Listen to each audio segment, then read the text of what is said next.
La Maison de l'Île-de-France, à la Cité internationale universitaire de Paris, est un projet très innovant parce qu'il a cette stratégie 100% solaire avec un stockage thermique intersaisonnier qui a pour objectif de produire entièrement les besoins de chaleur et d'eau chaude sanitaire du bâtiment.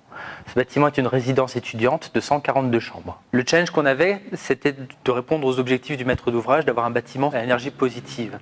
On a eu la chance d'avoir l'architecte, l'agence Nicolas Michelin et associés, qui adhère totalement à notre projet d'un bâtiment 100% solaire et qui l'a designé en conséquence.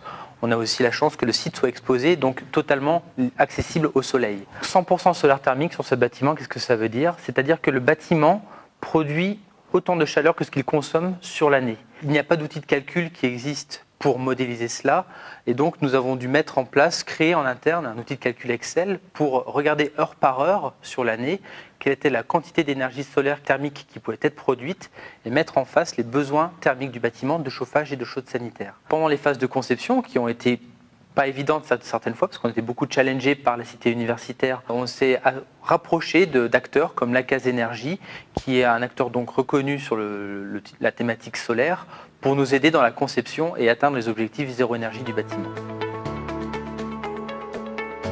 On a donc conçu avec l'architecte cette installation solaire thermique avec les panneaux solaires en façade et les cuves pour le stockage thermique intersaisonnier. La particularité de cette maison, c'est qu'on a donc deux cuves conséquentes de 78 mètres cubes chacune. Elles font 5 étages de hauteur qui ont pour objectif de stocker toute la chaleur produite par les panneaux solaires en été.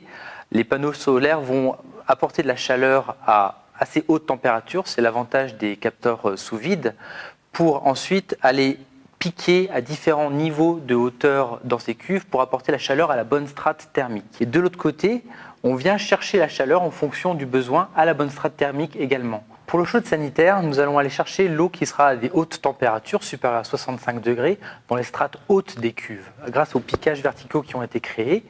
Et pour le chauffage, nous allons chercher plutôt dans la partie basse de la cuve, où l'eau sera à des températures de l'ordre de 45 degrés.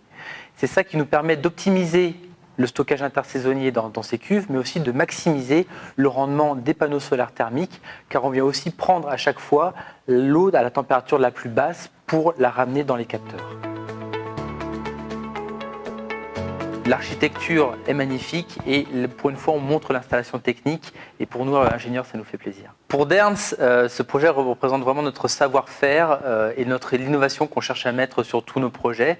C'est le plus emblématique qu'on a en France à ce jour. Moi personnellement, on va dire que ce projet symbolise le condensé de tout le savoir-faire, de ce que j'ai pu étudier, de ce que j'ai appris pendant mes années d'expérience. Si j'avais un conseil pour que ce bâtiment atteigne ses objectifs en exploitation, c'est vraiment que les étudiants adhèrent au concept environnemental et énergétique qui a fait ce bâtiment tel qu'il est maintenant. Derntz s'engagera à les aider, à les coacher pour qu'ils aient une vraie démarche environnementale parce que nous, on l'a conçu, il est à énergie positive sur le papier, sur nos simulations, mais c'est l'exploitation qui fait vraiment tout.